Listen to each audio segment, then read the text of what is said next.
If you're thinking of buying a home and you're starting to look, let me tell you some key points you might not be thinking about. Some mistakes buyers make and some things they should be looking for when they're purchasing that home. Should I work directly with the listing agent? Maybe yes, maybe no.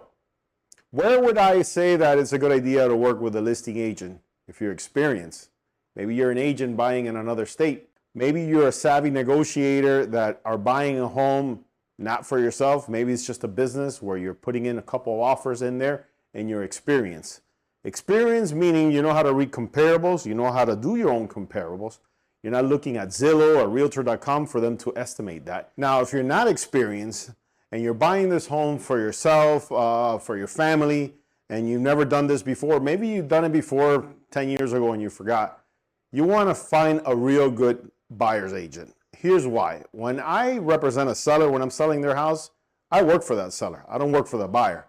So things that the seller tells me, their bottom line, anything the house has, what are their plans to move out, that information I keep to myself. I don't give that information to the buyer, okay? That is just wrong. That is just unethical. That's not good people, like we say, good people realty. So that information I keep to myself. So if I get a buyer that comes in and they're not experienced, or let's say they have a buyer's agent that they're not experienced, I'm gonna run circles around that person, If they come and ask me, why they're moving? Well, they want to be closer to the family. I'm not going to say that they found a job and they start next week and they got to get rid of this house. As a matter of fact, on the divorce, I've represented people with divorce. I tell them, keep your clothes and all your clothes and furniture at the property. Don't take all your clothes. Why? Because an experienced agent might walk in and say, this people already moved out. Look, there's no clothes in the closet. That's a dead giveaway that there's motivation. So you want to hire a good buyer's agent when you're working to buy a home, because that buyer agent, number one, when he runs comparables, he's going to tell you this house is worth that or it's not worth that. The listing agent can tell you what he wants or what it's worth, but I'm going to tell you it is not. Here's why I don't think those comparables makes any sense. Right now we're in a slower market, so you got to look at the properties that sold and how long they took to sell. If those houses that are selling are taking 3 or 4 months, and this guy just listed this property a week ago, he might be thinking he's too cool and he thinks he's going to get what he wants. I'd rather go back to that same house and visit it 2 months down the road when it hasn't sold. And guess what? That price is usually going to go down, or you're able to negotiate stronger because, hey, buddy, you had plenty of people walking through your house. You haven't sold it yet. So here I am. Here's my offer. So those are the kind of things that a good buyer agent representing you is going to do for you. Another thing they're going to do is make sure that, when the inspection comes through, if there's any issues with the house, you're going to be able to see it. A good inspector, if there's liens on the property, we're going to be able to negotiate that where the seller closes those liens or any of those open permits. That's going to be on the contract. And then, we don't take their word for it. Oh, yeah, we did the roof 3 years ago, 4 years ago. Guess what? When I pull the permits on the roof was done 20 years ago. Now you're going to have a problem with the inspection, not with the inspection, with the insurance, because now the insurance don't want to insure that house. The buyer agent is there to represent you. And guess what? If it doesn't work out with the house, so what? We go get another one. So remember, when you walk into a property, the negotiations already start, especially if you like that house. So if you have a good buyer agent that represents you, I always prep my clients. Hey, say this, don't say this. Look at the house, don't be very excited.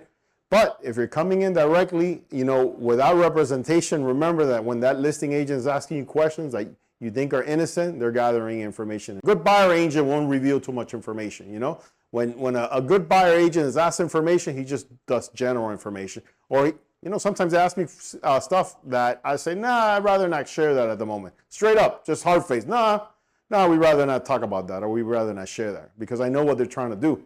So, you're coming into the lion's den as somebody with no experience or without good representation or doing it yourself. And when I'm asking a lot of questions that sound silly or sound innocent, I'm gathering information that's all going to benefit my seller or all going to benefit the way I negotiate with this buyer. So sometimes you get these buyers that want to put an offer with you. Hey, man, and a lot of times, like 5 or 6 years ago when there was multiple offers on the table, the buyer thought that going directly to you, they were going to get a better deal. And, in this case where the market is right now, even 5 years ago, I was going to tell you, if you're not experienced, it's not a good deal. It's not a good idea. Here's why. I represent the seller. I'm going to do my best for the seller. If I know and you have no experience, or I smell anything of no experience, either by yourself directly, Or if you have a buyer agent that's weak, I can smell weakness, and it's only going to benefit my seller. You know, I'll give you a couple of examples. Hey, Mr. Buyer, how much are you pre-approved for? Oh, I'm pre-approved for 400, yet I'm asking 350. Right now, right there, that tells me that I have an extra $50,000 to play with. That's number one trick. Another thing I do is I'll tell that buyer, hey, what is your time frame? When do you need to move by? Oh, I need to move by because the school starts in so and so. Right now I have urgency. Now I know how fast you need to move by. Sometimes I'm showing the buyer and I'm giving it all the great points, and this person's like, wow, I could do this. I can move this over here. And you know, I know they really like the house. Yeah, I could do this. Oh my God, this is the perfect backyard. You know, they're giving away information that, you know, they're so in love with that property. You know, that's unfortunately is going to work against you, because if I know that that property is perfect for you and you love it so much, it's going to be very hard for you to negotiate that to an extreme. Good listing agent is going to get enough information from you that when you're negotiating, you're going to not get the best part of the deal, because we have enough information to know that you really want that house.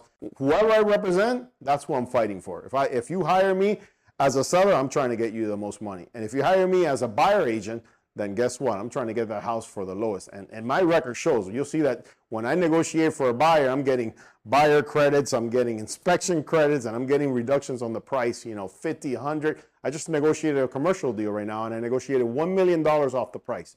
So that's what experienced buyers agents do. We don't take BS. We know the runarounds any other agent or listing agent is going to do, and we represent that buyer. We know what to do, what to ask, what comparables, and fight for them as much as we can.